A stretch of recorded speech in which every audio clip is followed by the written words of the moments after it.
Welcome to the Just Tang Show, everybody. It's me, Just Tang. I'd like to start off by telling you guys a story. So, a few years ago, Black Ops 4 was released. Call of Duty Black Ops 4. Me and my wife were avid Call of Duty players, so we bought it when it came out. So, we're playing it, and a couple of weeks later, there's an article in Polygon or one of these, leftist publications, and they said it was confirmed by the developer that one of the hero playable characters in the game was a lesbian. Gay! And my wife asked me, who are we fucking? I didn't know there was going to be that in this game. I thought that we were just running around shooting each other with guns. And I thought the same thing. And the point of that is that over the past few years, these developers have, for some reason, found the inherent need to shove leftist, commie, tranny ideas down our throats, and the throats of our children as well. Because, I was writing this video earlier, and I had the question of, why was the gaming industry so oversaturated and just taken over by this ideology? And I think I figured it out. It's because it's still considered a kid space. And that's what it's all about, is indoctrinating our children.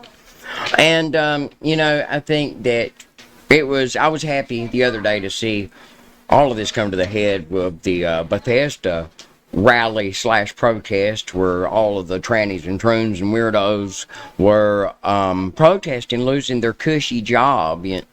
And that's what happens, man, when you don't listen to your customers and you instead make games for you instead of the people that are buying them. That's what happens, you see, because they kept continually pandering to this modern audience that either A, doesn't exist, B, doesn't have money for games, or C, is too busy sucking each other off to worry about games. And I'd say it's probably a combination of all three.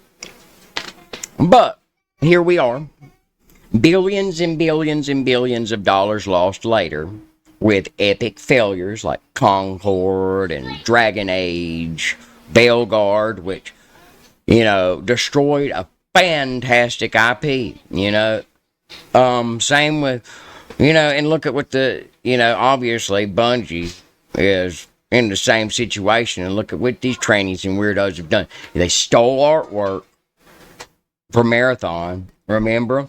They canned Destiny 2 for their already failing shooter Marathon. And dude, it's kind of comical. It's been almost comical to watch these people burn it all away, because for years we don't like this shit. Stop. And they wouldn't. They wouldn't stop. They kept praying. They kept on. And then the Concord is a great example of what happens when you don't listen to your own customers. And like I said, this Bethesda rally recently was just an epic nail in the coffin that is this liberal tranny infestation of the gaming industry. When that thing got on there and actually started talking, I thought it was I actually did think it was a woman at first. I mean, an ugly woman, but I thought it was. And then it opened its mouth. It upends your life to have your job lost. And so suddenly and spontaneously and callously, like it's happened. I almost lost it, man. And it's like here, for the longest time, I was convinced that these developers and these companies were getting kickbacks from the government or something for pushing this ideology, because they were just losing tons and tons and tons of money. And 90% of the time, what I know about people like that, executives and people like that, they don't give a shit. They don't give a shit what's in it. They care about numbers, and they care about those numbers being green. So I'd say there were a lot of angry people, and they've destroyed almost all of these powerful gaming companies just with their crackhead, liberal, tranny ideology. Because we don't want that shit. And they kept saying, yes, you do. And now you're all going to be baristas again. So, let's see here. The, oh God, Blizzard. I was one of the biggest Blizzard fans ever, period. From the time I was, Jesus Christ, I want to look and see when the original Warcraft was released. I want to say I was like 10 or 11 years old when I started playing Blizzard games. Ever since Warcraft, the very first Warcraft, I loved them. And I loved the artwork. I used to, I would keep all of my booklets that came with the games because they had the artwork from Sam Wise and Chris Metzen, and I loved it. I loved every universe they created, and it was my dream to go to college and work at Blizzard. And that was still my dream all the way up until, I was at Full Sail University before I dropped out. But that was still my dream, to work at Blizzard. So to see the degenerative tranny cesspool that it's become now is literally heartbreaking to me. I wonder if a straight white Christian man could even get a job at Blizzard. You wouldn't want to. I think maybe that was their goal, so they could create these liberal, retard echo halls so they don't have to ever hear anything but their own retarded ideas thrown back at them, But like I said, that's what happens, man. Now we have these massive layoffs.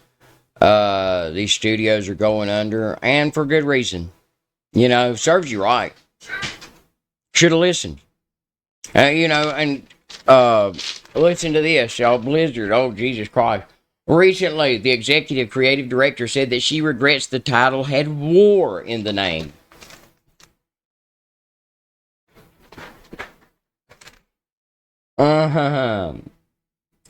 Basically letting the fans know that the franchise that they have loved for even decades sometimes is essentially dead. Players that for years now complain about the fruitcakery constantly being added to WoW. Everything is nothing now. And, Star Wars. Where's Star Wars at? The next one's it's just gonna be Han Solo and Chewbacca's love story. I hate these things. Good God.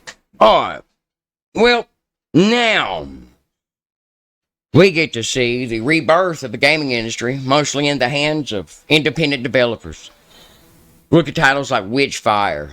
12 people made that game. 12 people made a AAA quality game because he didn't take 11,000 people like you saw, because they're not all running around sucking each other off. Doing a job. Living the dream. Indie gaming is, it's where it's at anyway. I think the AAA gaming industry is done. It is. Because now it's going to be in the hands of creative and not trannies and troons. To push some ideology. And I'm so happy to see this happen, honestly. These people need to be pushed back into reality a little bit. And it's going to happen hard. But, it's we're reclaiming the gaming industry back a little bit. Guys, help me out. Help me develop Gamerverse. Come to www.gamerverse.app, app. And help me make an account, start posting, and give me feedback about what you would like to see on the app. Because it was actually my goal when I started developing Gamerverse to have a gaming space about gaming, And now we can do that. And now we can hopefully start to see good things out of the industry. More firings of commies and such henceforth. So, guys, thanks for stopping by the Just Tank Show. I really appreciate it. If you haven't already, please subscribe to the channel and like this video and all of that good stuff to help push us in the algorithm. I'm now up to 152 subscribers. I would like to see 4 digits before I die. All right, guys, have a good one.